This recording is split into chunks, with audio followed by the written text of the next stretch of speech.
Took some refreshing. All right, we're about ready to start, so let me get this started streaming.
Good evening and welcome to Zion's Banner. I don't know who will end up being in the house. Hopefully, we'll have either people that watch it now or a little later.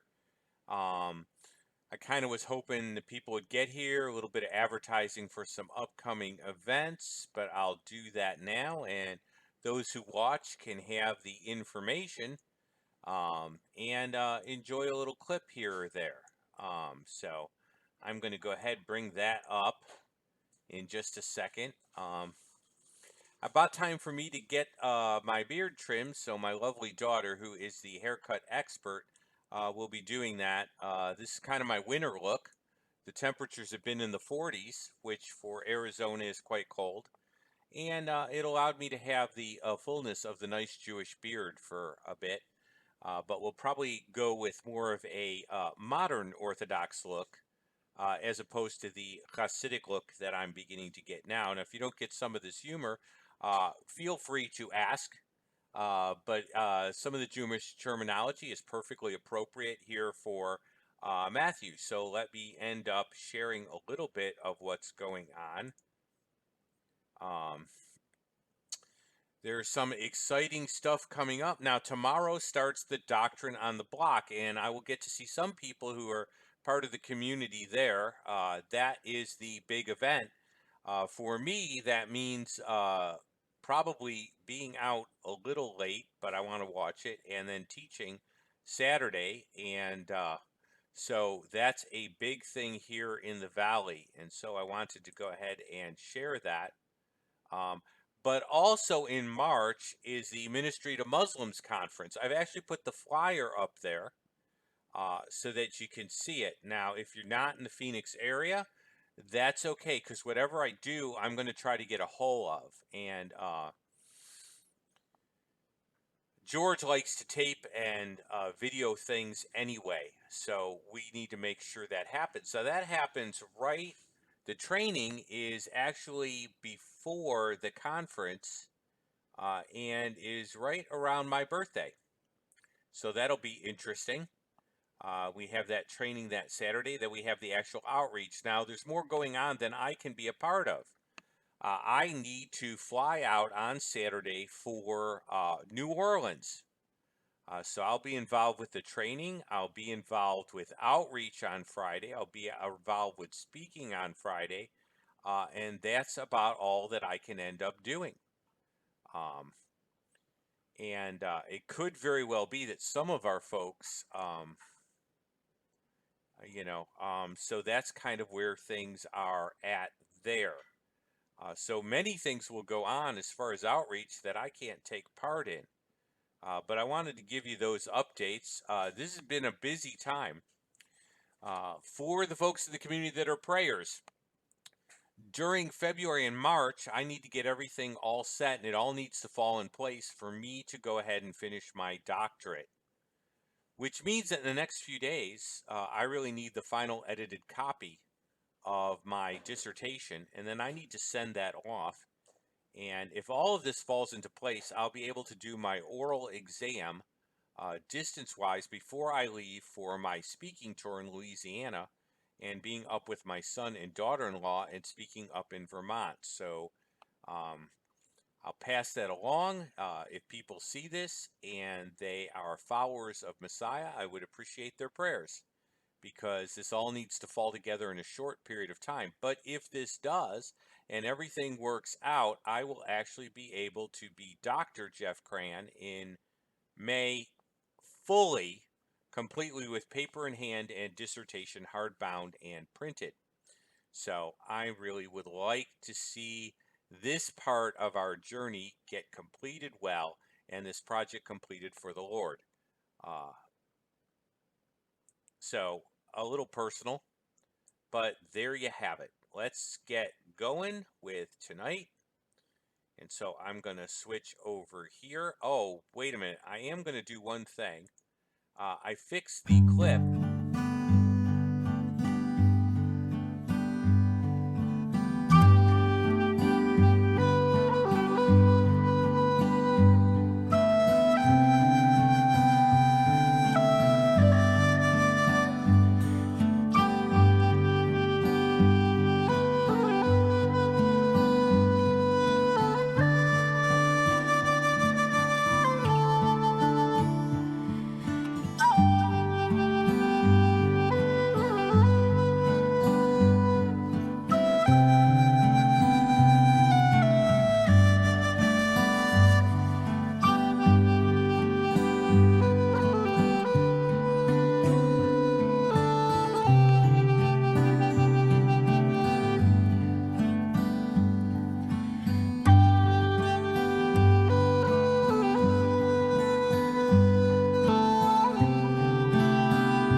Test. Let me know if accidentally the mic got turned off. I'm going to do a quick thing here, 'cause sometimes the mic gets turned off, and so I'm going to go here and just check a setting and see if this works. Okay, I've got sound here. Um, let me know if there continues. There we go. Okay, loose connection. We're back on. Sorry about that. Every so often, it's a YouTube mic. My kids got it. I love it.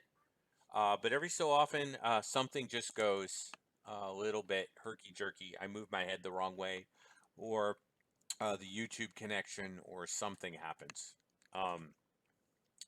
We're in Matthew. We're going to be discussing the juxtapositioning in the next pericope, and we actually move from Jesus' teaching to Jesus' miracles. And we're going to see how that all works and what that all means. So those who are missing out, hopefully they'll get it, because there's a lot of background here that really will be a blessing. And so I'm going to go ahead and start this YouTube. All right. Hey, shout out. I've updated the little clouds and thank yous at the end. And so you're going to see some new names. I'm so glad you made it. Just if you're tuning in, Brother Steve asked for the verses for the Jerusalem Road and how you use it. And so maybe at the end of the broadcast, I will go ahead and do that. And you will have that in your pocket as just another toolkit to use. So I'm excited to see everybody. Did a little advertising for the M2M conference. And did a little advertising for the conference here. The M2M is George Saig, who you may not know, but we're going to have at least one person you may know, and we're going to have, of course, tomorrow's conference will involve a lot of folks who you may have seen. So I'm just going to get started here. We're talking about a change here from this chapter through to chapter 13, which is, we start talking about the messianic secret. You're going to see a change from teaching to miracles. And we're going to talk about what those mean. We're going to get some real background here, which I think will be just kind of fun. And really may have, well, it has a lot of useful implications. Some of those may be apologetics based. So I've stuck the PowerPoint up. That is loadable to you. You may find a slight spelling error or something that looks a little different on your first slide than this one. And I can go back and update the PowerPoint. There are no diagrams to this.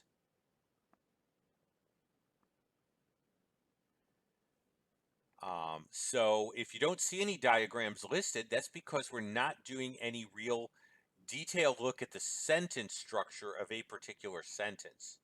I sort of reserve that for when I want to dig into a particular issue and there's some real grammar so that you can have a visual. Although I love doing the Logos canvases, this just wouldn't be a good night for that. And the passage doesn't lend itself as much to that. So if you're wondering where we're at, we are right at the end of chapter 7 and the beginning of chapter 8. And we're going to be looking at that. We're going to be looking at a phrase that Jesus taught not as the scribes and Pharisees. So you'll get a better handle on that. Hey, just a quick word. Radical love. If the battery dies, I quite understand. I'm sad to hear that there's stuff going on electrically, but I know how batteries can be. And so hopefully you can pick it up. It'll be there. That's the great thing about this. So at the end of 7, and I treated this as the end of a pericope, which links to the next pericope. Now understand something here. And I'm really big on this because when you're reading your Bible, it's very easy to read things in isolation. is very simple, and it wouldn't take much at all to read things in isolation and to read a verse, but there's a flow to the text. And by the way, the flow to the text allows me not even to know just what God's saying, but it gives me a feel for why God says what he does and what he's trying to emphasize, even in the larger picture of what's being written. In other words, I really get insight into the way God works with people through how things are laid out. So, this is the end of Jesus's teaching.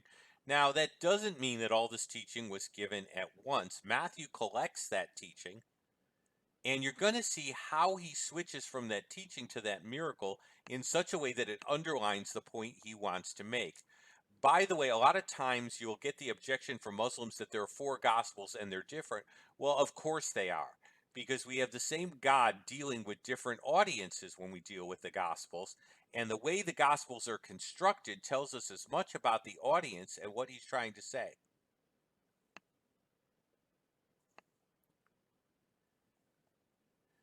So let's look at the end of 7. This is the transition section here between a whole other section. Again, I said from 18 to 13, you're going to have Jesus's miracle ministry, and then you're going to have enter into what a lot of commentators like to call the messianic secret. And so you're going to see a change here, and this is very deliberate in Matthew's structuring and Jesus's part both. So it was that Jesus had ended these sayings that the people were astonished at his teaching, for he taught as one having authority, not as the scribes. Now pay attention to the word authority, because it's key to what Matthew's going to end up doing here. Now, the first question that comes to mind is, what does it mean he didn't teach as the scribes taught, but as one having authority? So let's delve into this a little bit. A.T. Robinson in Word Pictures in the New Testament, very, very good resource. We'll delve into the Greek in passages, and we'll further elucidate how that fits into the point that the author is making. So this is a useful resource. My copy is electronic, but you see here that you could go online and look up A.T. Robertson's Word Pictures in the New Testament by Broadman Press on Amazon, and take advantage of that. This is an easy resource to get in your Logos library too. A.T. Robinson points out the scribes quoted the rabbis before them and were afraid to express an idea without bolstering it with some predecessor. Now understand what this means. When you see stuff in the Talmud, it is always, and so says in the name of so-and-so, or so-and-so quoting so-and-so. And the thinking was that you needed authority for what you were saying. And so an agreement or authority of other scribes or commentators thus made your conclusion or insight more valid. In other words, they use the law of precedent, a lot like our court does. And so here is what I'm saying, and here is the precedent for interpreting this way. Now understand, first of all, Jesus didn't do that, which set him apart, because there was already the school of Hillel and Shammai, and you have the Tanaic period where you have the first development of these rabbinical schools.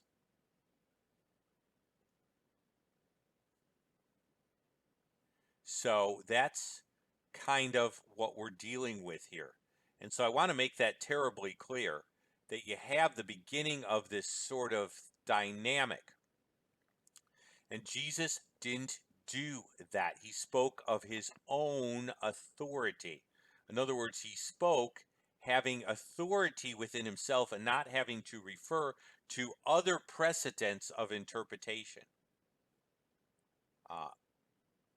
And I am big on biblical theology. By the way, do you think that's done today? Yeah.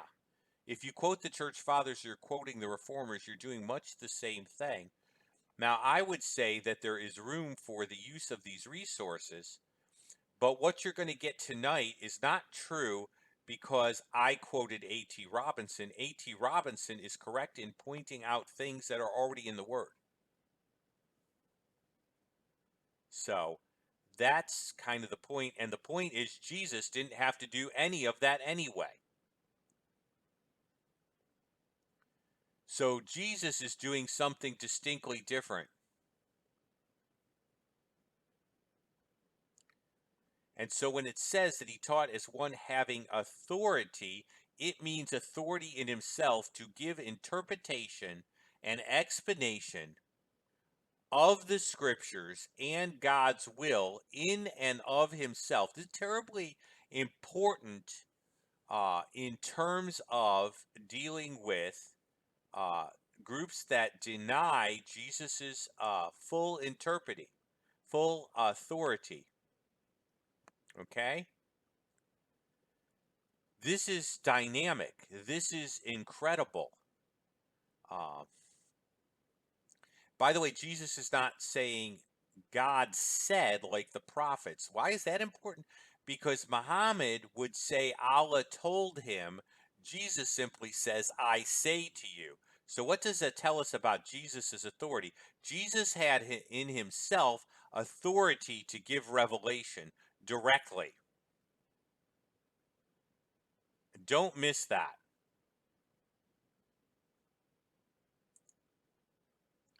Now let's start with the miracle sections. Why does Matthew go from the collected teaching section to the miracle sections? I don't know if you can see it really well. I'm going to try to make it just a little bigger here.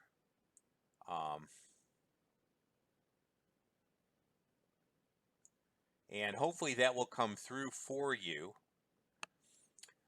But I want to take Richard Franz's comment and show you how he sees very clearly the way Matthew is doing this.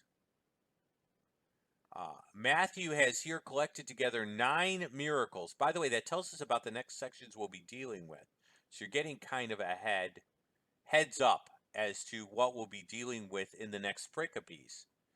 He has these 9 miracles in 3 groups of 3. That's interesting in itself.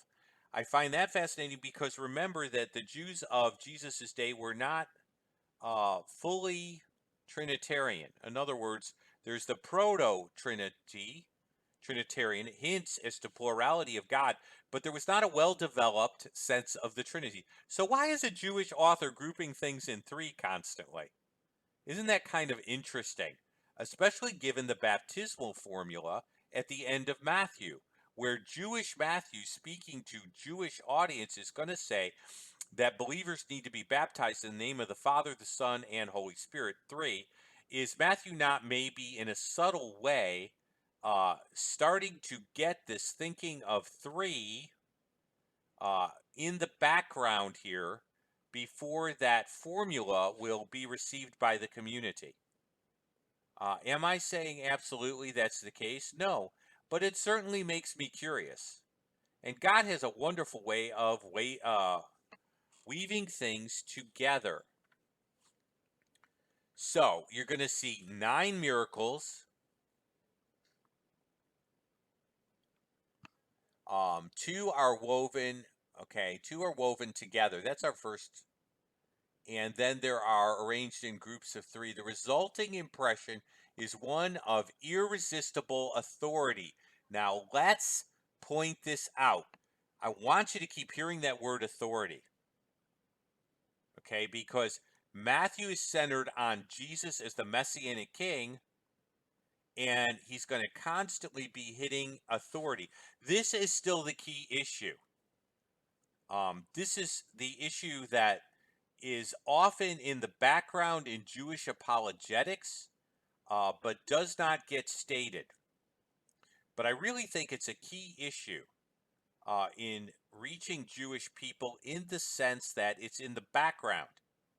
Who is the final authority? Rabbi Singer and those in Judaism, whether they want to admit it or not, the Judaism of today, would have to say that ultimately Their Judaism rests on the authority of the rabbis. Matthew is presenting the idea that Jesus is the final authority. By the way, again, notice the setup here where authority is being discussed and how does Jesus begin the Great Commission? All authority is given to me in heaven and on earth. So he's giving the impression of irresistible authority, both seen in Jesus' power over illness, demonic powers, natural forces, and in the radical response which he requires of those who follow him. In this, all this complements the authority which he demonstrates in his teaching in the first discourse. So understand this. Jesus demonstrates authority above that of the rabbis, speaking and giving the interpretation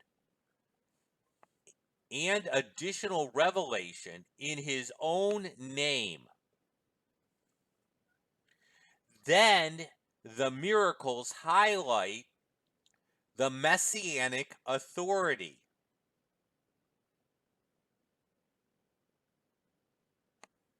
And so that's the bottom line that's being here. This helps us, no matter how you feel about how God operates today, understand that Jesus' miracles are to demonstrate his messianic office and his authority as Messiah. Okay? Now, what that means is God can do as God pleases, but I don't have the right to the same authority that Jesus does. Jesus shares authority in responding to my prayers. In other words, he authoritatively responds to my prayers, and he gives me the authority to share his message, and he gives me certain authority, but I never possess the authority that Jesus did. So I can't claim to raise people from the dead. So you say, why did the apostles get to do that? Because they were being authenticated in doing kingdom stuff to demonstrate that they were the direct legates of the king. Don't miss this point. A legate in the ancient world carried the authority of the one whose message he was carrying as the authoritative representative of that individual. So if I was a legate and I was sent by the emperor, I would have the emperor's authority, and I would be the official representative of the emperor. What indicates that the apostles are the apostles has to do with this. That's all just to simply say we're not in the same position as Jesus, and we don't carry the same apostolic authority the way they did.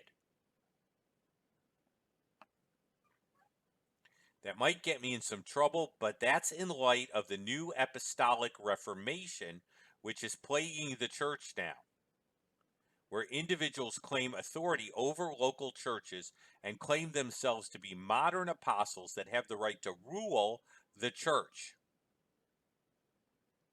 And so I'm very concerned about this. This helps us a little bit with this. So let's present the first miracle.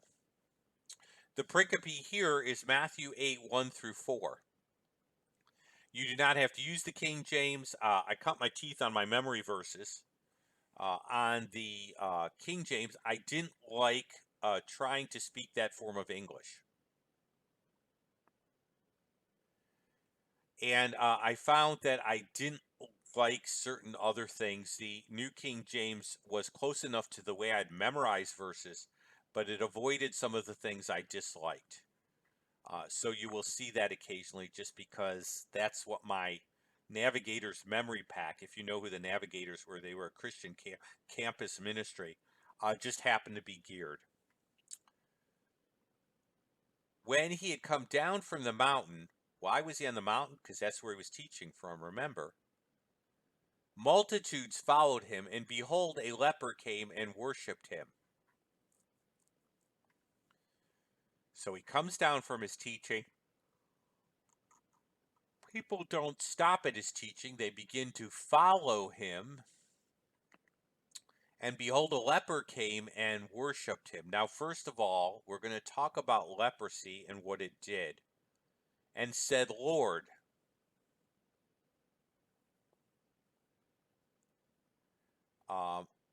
If you are willing, make me clean. Then Jesus put his hand and touched him. I am willing, be cleansed. Immediately the leprosy was cleansed, and Jesus said to him, see that you tell no one, but go your way and show yourself to the priests and offer the gift that Moses commanded as a testimony to them. So the leper comes, he's cleansed of his leprosy. Jesus says, tell no one. What? Um,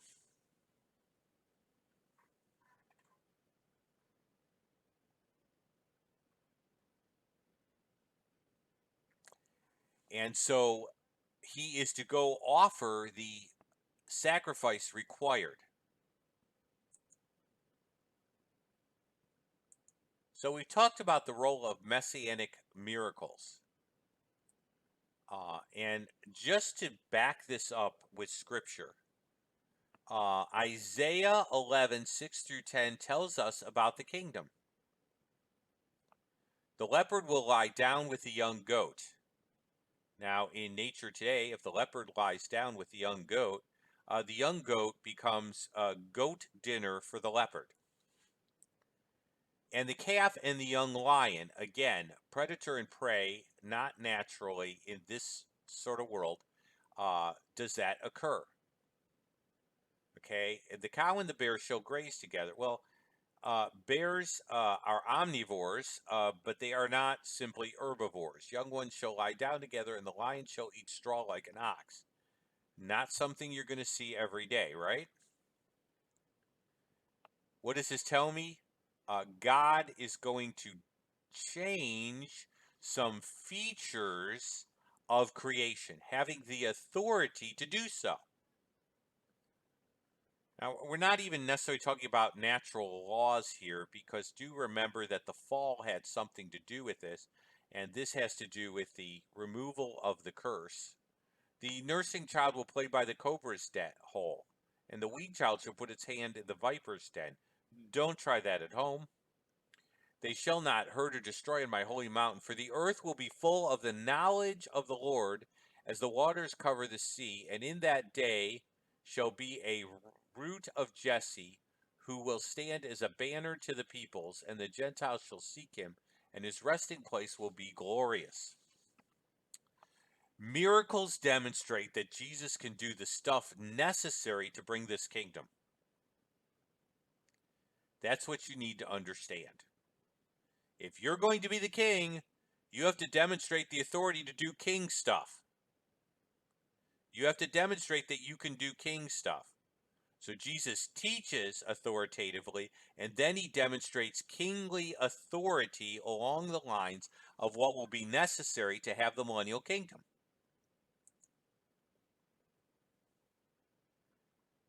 Well, here's just a little bit more background. This looks a little skewed, and I'm sorry about that. But essentially, the kingdom revolves a renewal of the present creation and a revocation of death as a result of sin, sickness as a result of sin, and decay as a result of sin. In other words, what the Messianic kingdom does is reverse the effects of the fall in a physical way on earth. Now, I'm going to give you a little bit of something special tonight. Why do I believe in a millennial kingdom? Because if God can't reverse the effects of the fall on this present earth, he has not defeated Satan. Whoa, you say? Yes. Because to destroy the works of the devil means that God has to demonstrate the ability to overcome Satan, not just in terms of setting up a new heavens and earth, but actually defeat Satan on this particular ground. And so God demonstrates his ability not only to create a new heaven and earth, but to reverse the effects of sin on this present heaven and earth. So when someone says to me they're amillennial, the point is they're short-circuiting what victory and God's glorious victory will look like and what it needs to look like. And do remember that this is a Jewish audience and they expect a physical kingdom. And rightly so, by the way. They expect it because God promised it.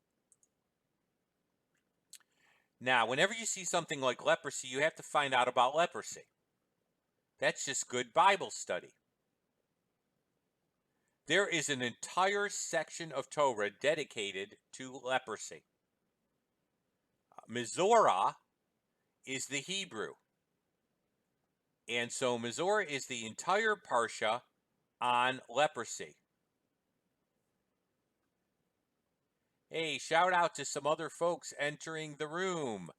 Please catch the part you missed. And please, I'm thrilled you're here. But I understand that sometimes coming in a little bit into the thing, you may miss things that may help you. So you can always go back. I am so thrilled to have, well, let me do a quick wave.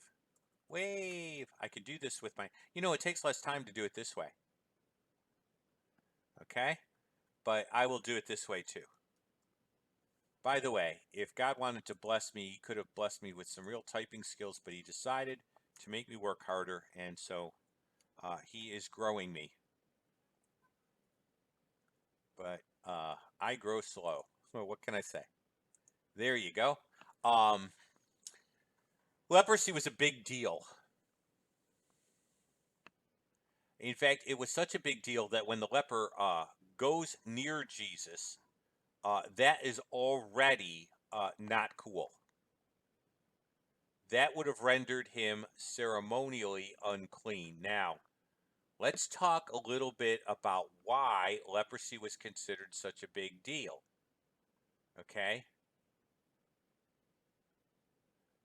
Zarat, leprosy, comes from a Hebrew word, and it can mean a stroke or a smiting.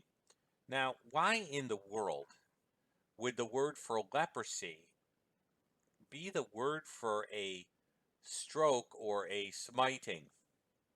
The disease was regarded as a direct providential infliction. In other words, if you got leprosy, it was believed that God was disciplining you or punishing you for something or in relation to something. And so this is a big deal. Not only, now, there are reasons for this, but the Jewish people tended to regard it as a divine negative providence. And so leprosy had connotations connected with it.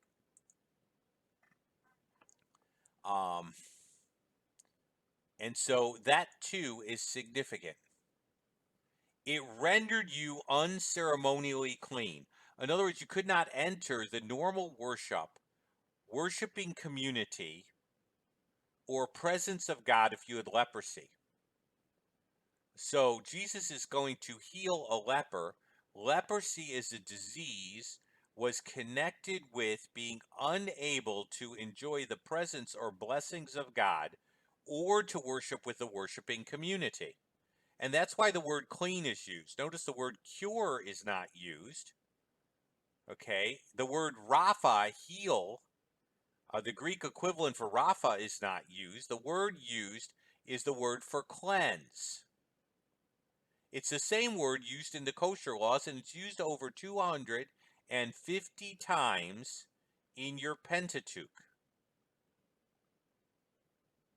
Over 96 times in the Tanakh. I believe it's 250 times in the Pentateuch. I'm sorry, that's wrong. I'm reading wrong here. 96 times in the Tanakh, 250 times would have to include the New Testament. 96 of those times in the Tanakh. The biblical concept of purity is expressed in the language of clean. By the way, there is a Greek equivalent. It's the word we get catharsis from. So we get the word catharsis. The Hebrew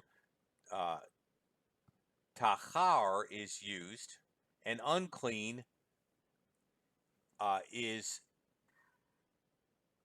tameh and it is just the Greek word with the negative, okay? It is related to physical cleanliness, but came to be applied to ceremonially uncleanliness. And brother Brian is doing the same thing, and that's right where your mind should go.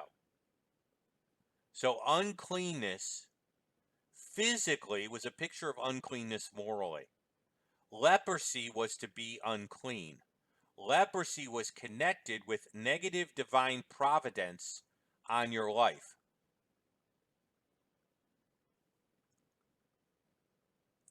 And so that's kind of where we're at.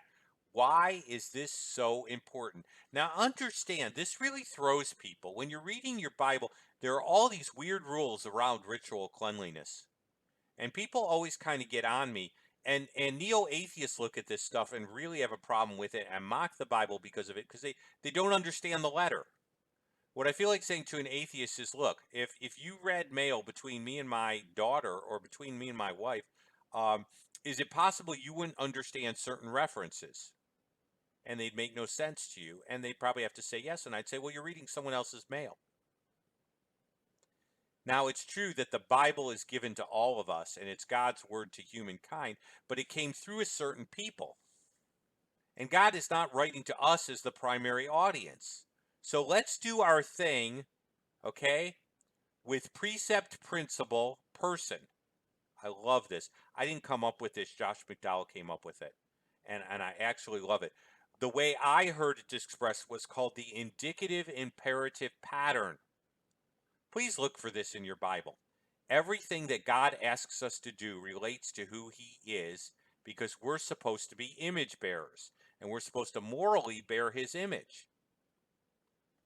And that's the intention for humankind. Okay? And so when we look at this, ritual cleanliness, which takes up so much time, and there's a whole parsha, a whole section, portion of Torah, read every year, Mizorah, just on leprosy. Leprosy of the person, leprosy of garments, leprosy of their house. It's all called leprosy. Okay? And why is all this stuff here? Okay? Because ritual cleanliness was to teach the children of Israel about purity. God is holy. He is pure. God's holiness or transcendent moral perfection was the key thing he was trying to get across to them through this. And so leprosy was the opposite of that. Leprosy is an illustration of sin. It creates decay. It creates numbness, by the way. True leprosy, Hansen's disease, is a disease where bacteria infects the nerves, and so there is a loss of feeling. And so this creates numbness, the same way that sin numbs us. And so leprosy is a picture of uncleanness and sin, and this leper comes to Jesus, and the minute somebody is touched or touches somebody who is ritually clean, and they are ritually unclean, that person becomes unclean. Okay? And so you need to understand that the unclean defiles the clean, not the other way around normally. This is going to be very important. And this is not included in the PowerPoint. This is why this is a broadcast and not just a PowerPoint.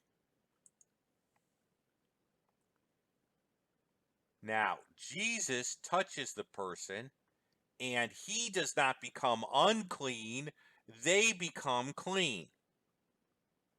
Now, what does that say? Jesus has power over defilement. Jesus can take the unclean and make them clean instead of being made unclean through contact with them. This is incredible. And someone's sharing a wonderful verse from Hebrews, and great point.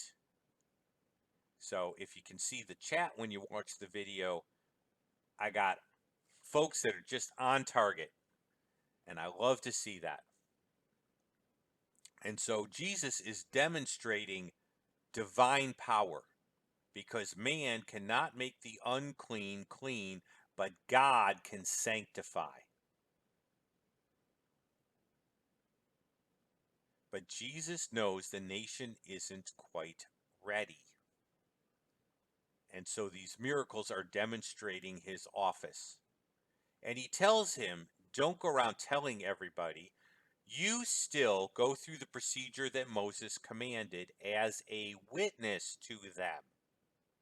So Jesus is witnessing to the leadership through demonstrating being able to do king stuff and demonstrating his unique messianic authority, which also indicates divine authority. By the way, I haven't done this with Muslims yet. Should run this by George when he's here for the conference. Have you ever pointed out that Jesus healed lepers and Muhammad could not? By the way, Muhammad did no miracles. Show yourself to and offer the prayers. Now, the word witness or testimony is the word we get witness from. When we're told to be witnesses, it's also the word we get martyr from. A martyr is a witness. That's why the Greek's up there. Martyria or martyrion.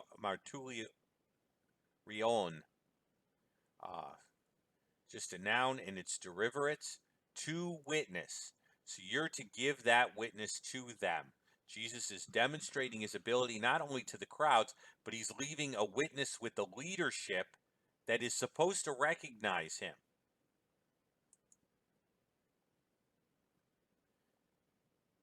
Jesus had authority over the effects of the fall, namely disease, and he had the power to forgive and remove the effects of divine punishment. Matthew's making some really strong points here about Jesus' authority and the proof of his kingly office. Now let's talk about the second miracle, the centurion. Now the first one took up verses 1 through 4. The next pericope is Matthew 8, 5 through 13. You may not be able to see it, so you can open up your ESV. Some of you use that. If you have another, I saw the TLV, Tree of Life version. You can use that. When Jesus entered Capernaum, I visited Capernaum. By the way, there's a sign in Capernaum now in Israel saying the hometown of Jesus. Jesus entered Capernaum, Kafar Neum, the city of comfort. A centurion came to him, pleading with him, saying, Lord, my servant is lying at home, paralyzed, dreadfully tormented. And Jesus said to him, I will come and heal him.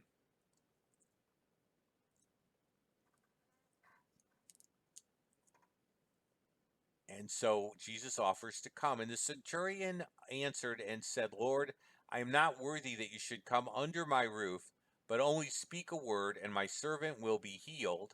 For I also am a man under authority, having soldiers under me, and I say to this one, go, and he goes, and to another,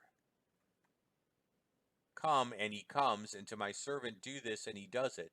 When Jesus heard this, he marveled and said to those who followed, surely I say to you, I have not found such great faith, not even in Israel. And I say to you, many will come from the east and west and sit down with Abraham, Isaac, and Jacob in the kingdom of heaven. But the sons of the kingdom will be cast out into outer darkness. There will be weeping and gnashing of teeth.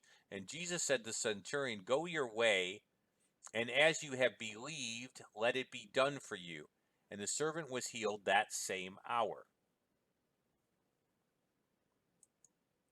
So let's dig. And there's some great comments going on in the chat. Sometimes I wonder if there are neat things that people who watch these get from the chat as well as from the broadcast. A centurion was over 100 men, so he was not low on the totem. That's all I'm pointing out here. There were decturions, and he is over 10 groups of 10 or 100. Captain is sometimes used. It's an important term. Understand that. And you need to understand the background. There weren't any Jewish centurions. Okay? The centurion and his servants were non-Jewish soldiers in the army of occupation. Jewish people didn't like Rome. And so that's terribly important. Behind the man's reluctance to be visited, Jesus said, I'll go and I'll heal him.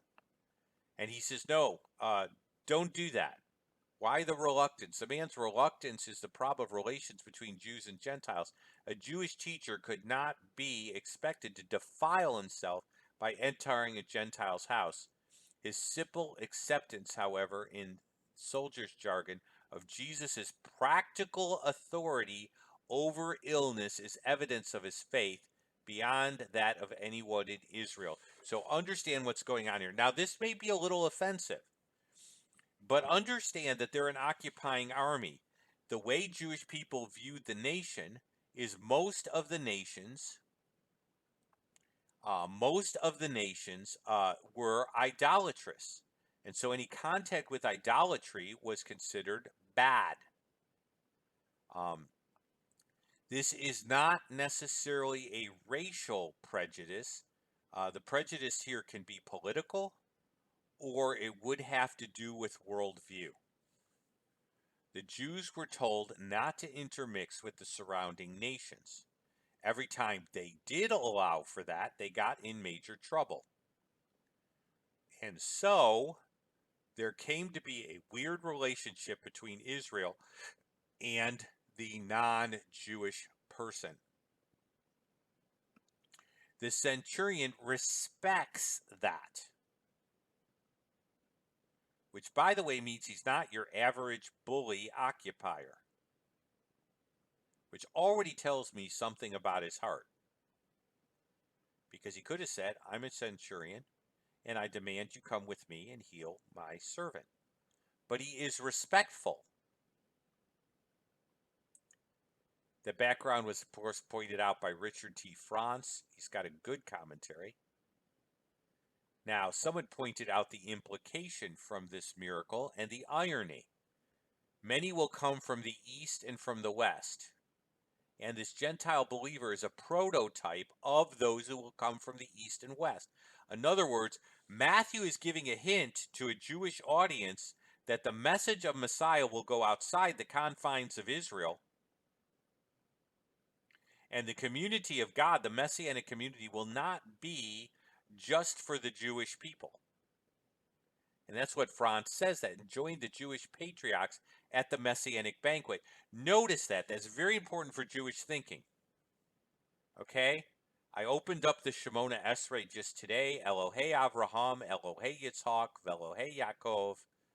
Okay? This is still terribly important.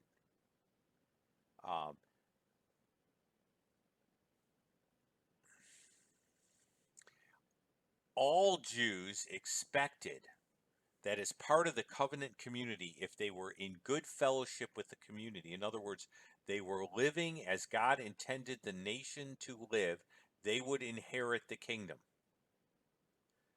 Okay, why did they get this idea? Because of the promise to Abraham, the promise to Isaac, the promise to Jacob. If you were connected to the community through doing the stuff God commanded the community to do, then when the community gets blessed, you will get blessed. I've talked about this before. This is this corporate solidarity idea, but for Jewish people, and hear this, please, salvation is much more corporate, and it is not just individual. This is a big thing in, say, the Hasidic community. This is a big thing, and this is in the back of the mind of the Jewish person. And so some of Rabbi Singer's reaction we'll talk about when we talk about replacement theology a little bit, has to do with community and some of these other issues. And he feels that belief in Messiah is a threat to the community. Well, it is a threat to the rabbis, and it may be a problem for the nation because the nation didn't accept, but it's not a threat. as far as God's intent to the community. So, Jewish people expected that unless they were outside the covenant community, they would enjoy this right. At the same time, however, Jewish subjects of the kingdom who did not share the Gentiles' faith would find themselves outside the community, outside the kingdom, in place which popular belief assigned to the Gentiles. The basis of acceptance of the kingdom of heaven would no longer be racial, ethnic origin. I'll put ethnic there. But faith. This is tremendous. Matthew's saying the way to stay in the community is not through doing mitzvot to maintain solidarity and identity with the community, but the way to maintain or to get into the kingdom is faith in the king. And faith in God who sent that king. And so you're right, there's a terrible paradox. The Jews who were supposed to be inside and inheritors end up in the place of Gentiles, and Gentiles come in to the place of Jewish people. If you want more information, check out Romans 11, because Paul is playing off of this whole thing in explaining stuff. So we're going to start to get to some conclusions, and then I promised the Jerusalem Road, which I was asked about. And so we'll end up doing that. And that will be the freebie. And maybe I'll give you the elongated and the condensed. The miracles demonstrate Jesus' royal authority. Should be as Messiah as well as hinting at his deity. They clearly indicate his ability to extend the blessings of the future kingdom and hint to the fact that the development of the people of the kingdom will include the nations, while unbelieving branches of the olive tree will be cut off. See Romans 11. As a side note, Jesus is teaching the exact same thing that Paul will discuss later in his epistle to the Romans.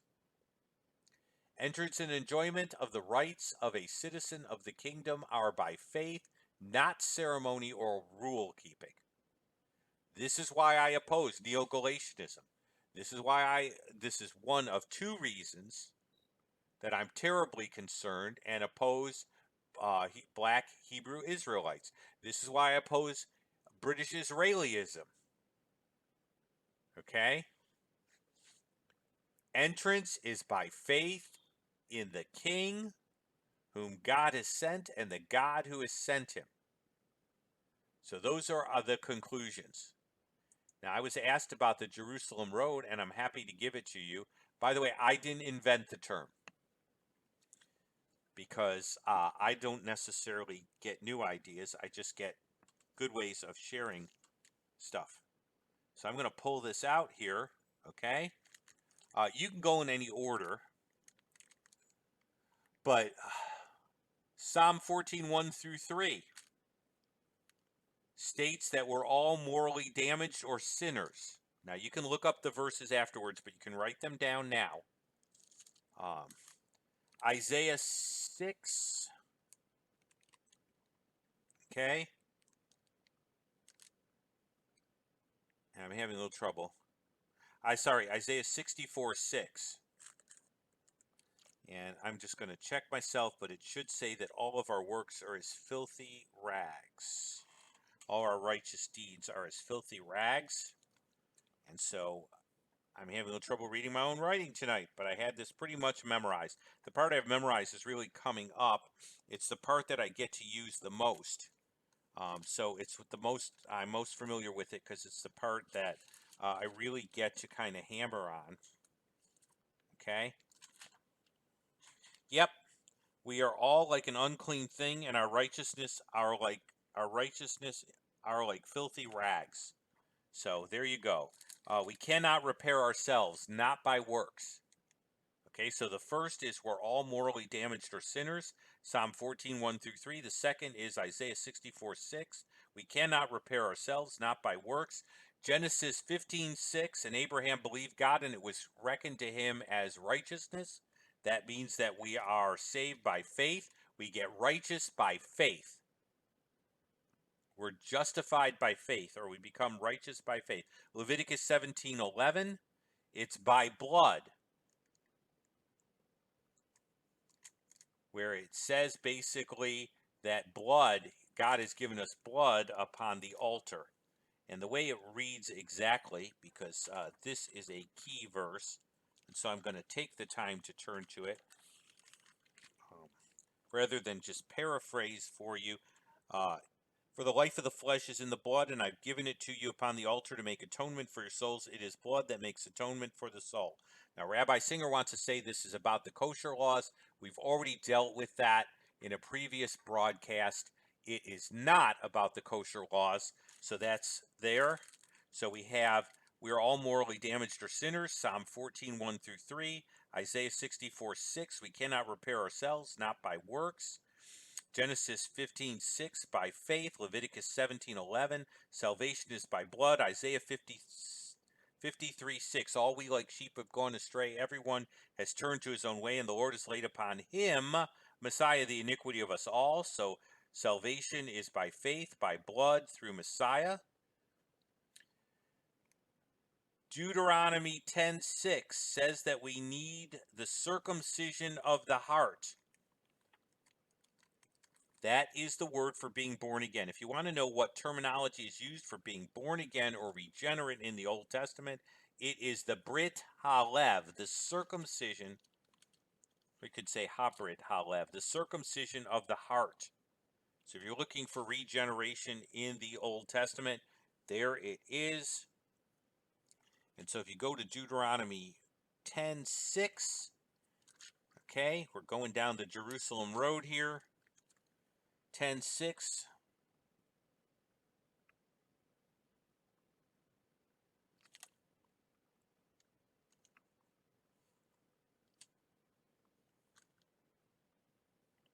And I'm not seeing it. I don't know why. I'm not seeing it. Alrighty.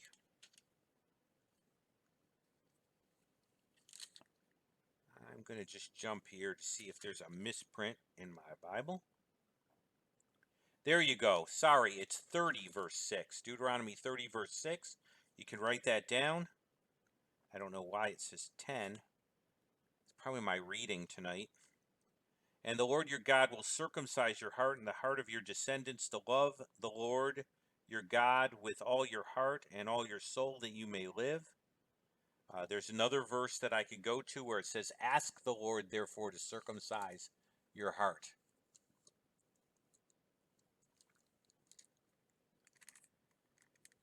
But that's one place, okay, where it indicates that you need the circumcision of the heart or rebirth. Joel 2:32, whoever calls upon the name of the Lord will be saved. So that's the Jerusalem road.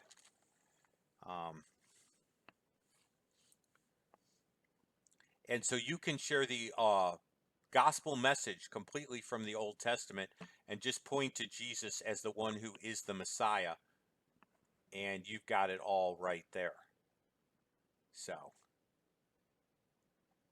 and just a big wave, because I absolutely love the fact that I see someone else I haven't seen in a while. So, if you missed the front part of this, please join us for that. There are some neat points in this. And I am thrilled to have folks here. Glad to give you the Jerusalem road. If you want, I can give you the alternative Deuteronomy passage, which says, ask the Lord to circumcise your heart. And so that's a possibility. And you may want to go with the alternative verse in Deuteronomy.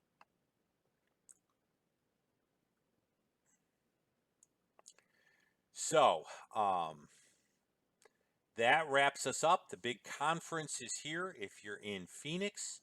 Doctrine for the Block, and then March is the big Ministry to Muslims conference, and I'll be saving some of that material. Some of it might be redos. Next Wednesday, I will probably do what I do for the conference, which is a Jewish believer or a Jewish follower of Jesus looks at Catholicism, which is what I was asked to speak at this conference, a compare and contrast with rabbinical Judaism and Catholicism, and how to deal with some of those issues. And then I want to move on to the one related to the issue of replacement theology. One reason why Rabbi Singer has a bone to pick with the church. And so I'm looking forward to doing that. And we'll continue in Matthew. We've only hit 2 of the 3 miracles in the first section, and then there are more miracles to come, and we'll discuss those. So it's been great being here tonight. My wife has made tacos, so I will probably imbibe. What I will do is keep the chat open. But I'm so thrilled to see everyone here. All right. I'm going to say a thank you. I love it.